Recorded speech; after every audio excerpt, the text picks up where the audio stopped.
So, this video will be explanation.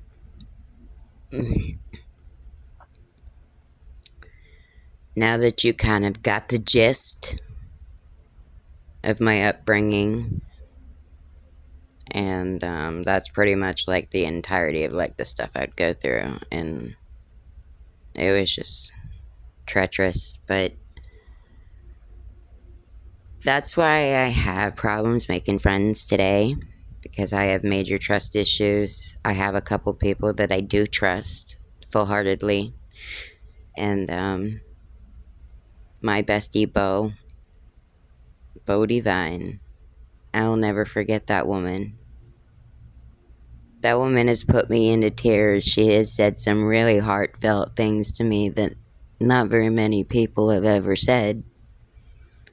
And it made me cry because it felt really good to know that I had a really good friend there that cared about who I was as a person. But where I kind of got a little defensive is because of the sexual trauma in my upbringing. She kept saying, all I want to do is eat you out, and your voice turns me on, and it's a trauma trigger. And I kept telling her, I have so much respect for you, and I love you so much, but I'm just not in that lane. I'm strictly dickly, and she's like, nobody's strictly dickly. And I'm like, you might not be, but I am. And I've learned so much from that woman. She has really opened my eyes to a lot of things. And I would like to believe I opened her eyes about a lot of things, or made her feel that she was proud to be friends with someone like me, or,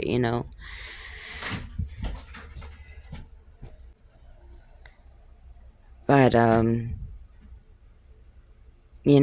I have this major fear that I can't go somewhere with somebody, because I'm afraid they're going to forget that I'm with them, or they're going to leave me there. And they're going to drive off, and they're going to be laughing and carrying on and saying, ha ha ha ha, fuck that stupid bitch, or whatever. Or, let's say that we hang out for a day. I meet her, and maybe I'll cry and embarrass the fuck out of myself, because that's embarrassing to me.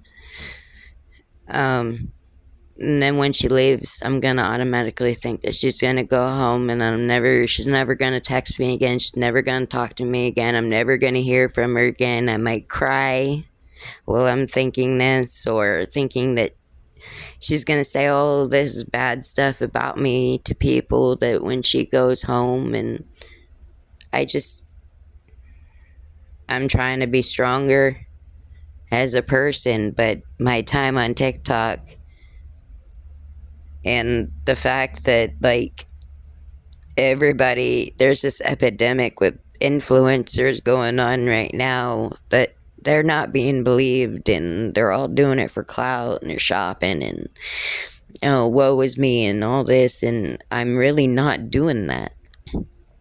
I've never actually done that, ever, in any of my mentoring or influencing, or I've done courage therapy. I've done therapy sessions with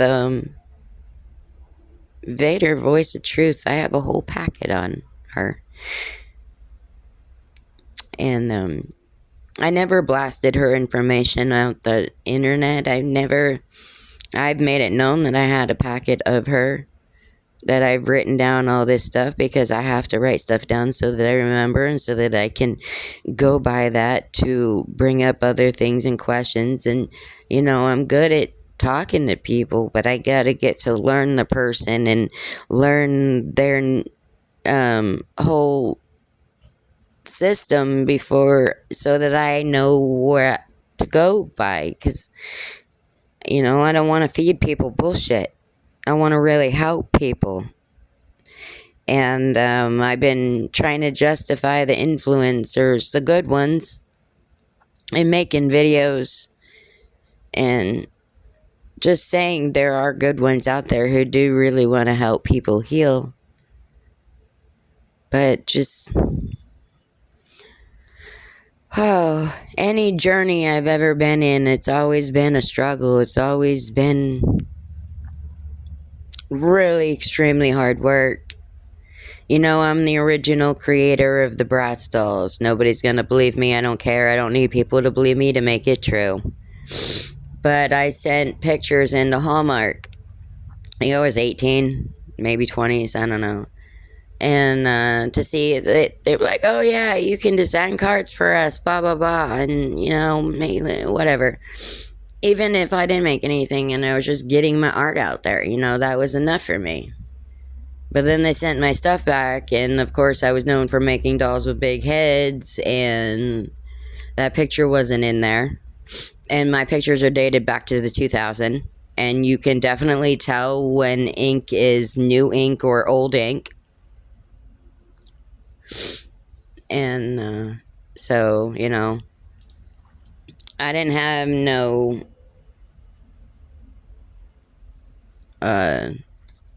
patent or no notaries, but the next one I did have notary. They were all notarized, every picture. You know, everybody thinks I'm so fucking stupid. They think I'm full-blown retarded. They think I'm so dumb. Like, you're not even understanding how stupid people think I really, truly am. Like, me saying that is an understatement, because it's just like, it goes so deep that people think I'm fucking full-blown retarded.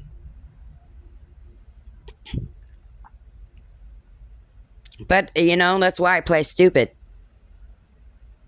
Because people like that, I don't want them to see my smarts. I don't want them to see what I'm capable of or what I'm made of, because they're not worth seeing it. I made illustrations for an ESE teacher. Okay? Her name's Heather. And the story goes that a fisherman was fishing in a boat on the river, and he dropped his glasses into the water. And there was this fish in the water that could not see. And then the glasses fell onto his face and he could see. So I did all the illustrations of sharks and turtles and just, you know, the whole nine, you know. I still have them in a folder. One day I will post the pictures. But, or I'll post the pictures, you know, in the autobiography and show, you know, the notary is kind of like out of date, but it's there, you know. You know, these are things that I've done. You know, and no, it was not my idea to put thongs on the Bratz dolls. That was their sick, demented thing. That's disgusting.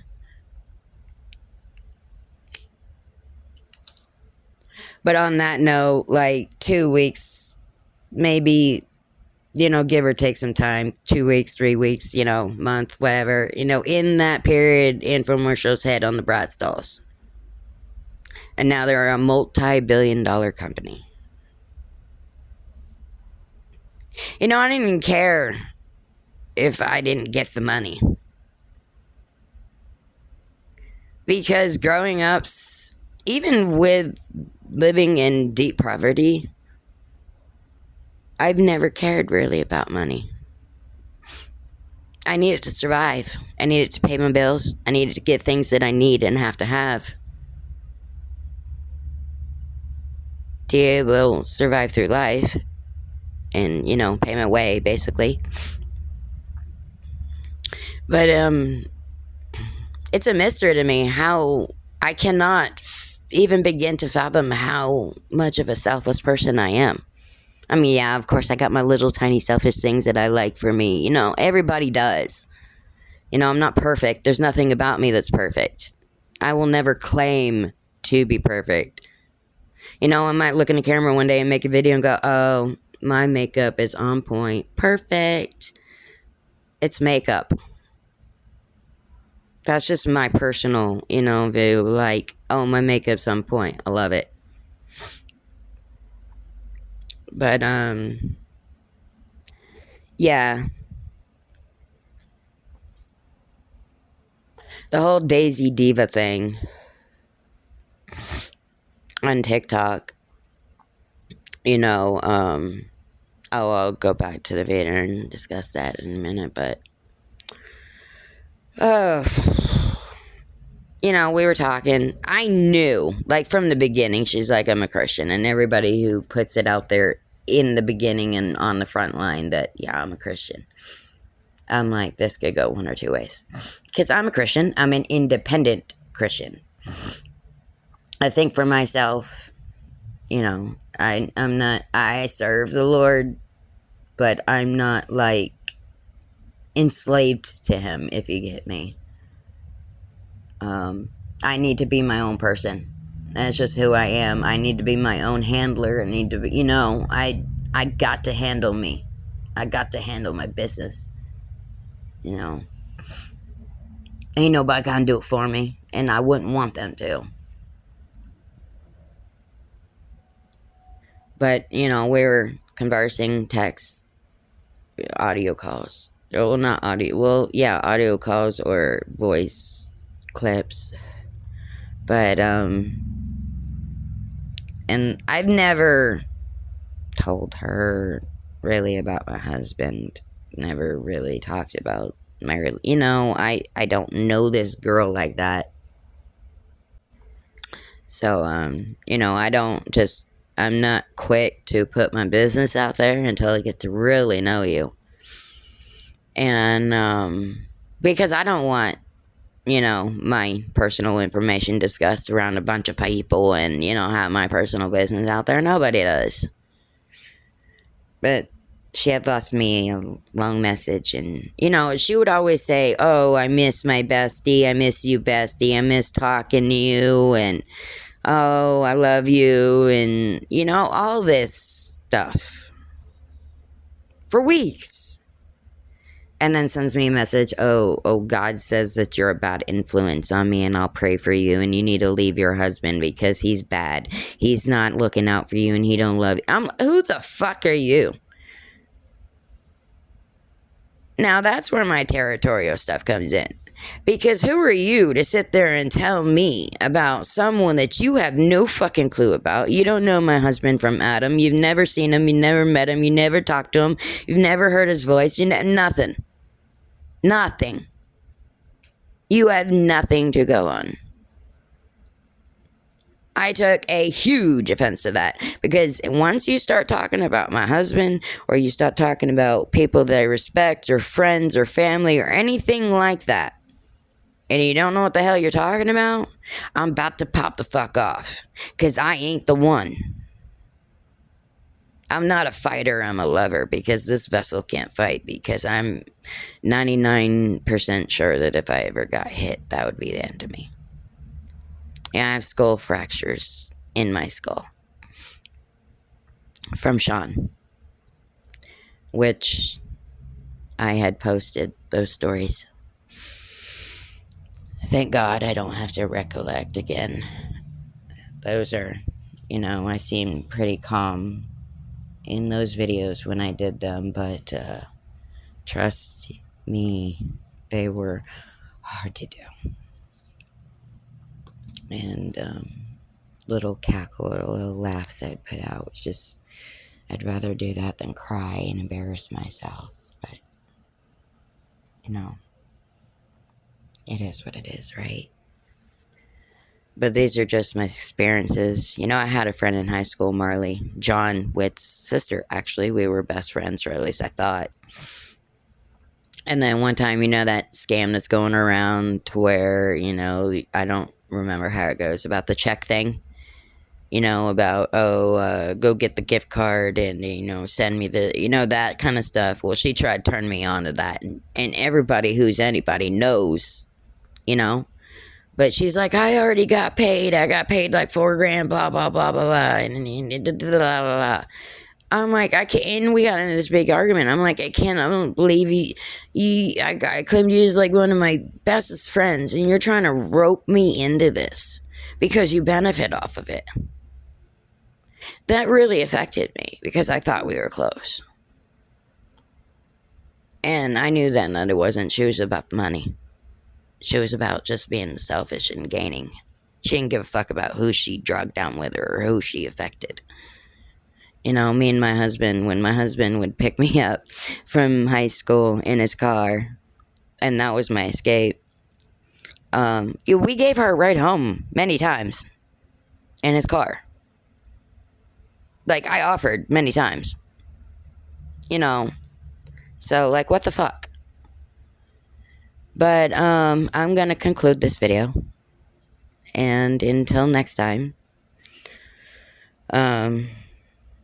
I don't know why keep saying thank you for tuning in, but, you know, I have 2 talk shows, so I guess it's, you know, I've been doing this for almost 3 years, so I'll get to that, but, you know, it's, I'll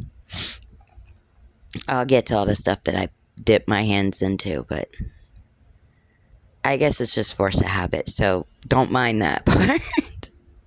But, yeah, today's a good day, but thank you for listening.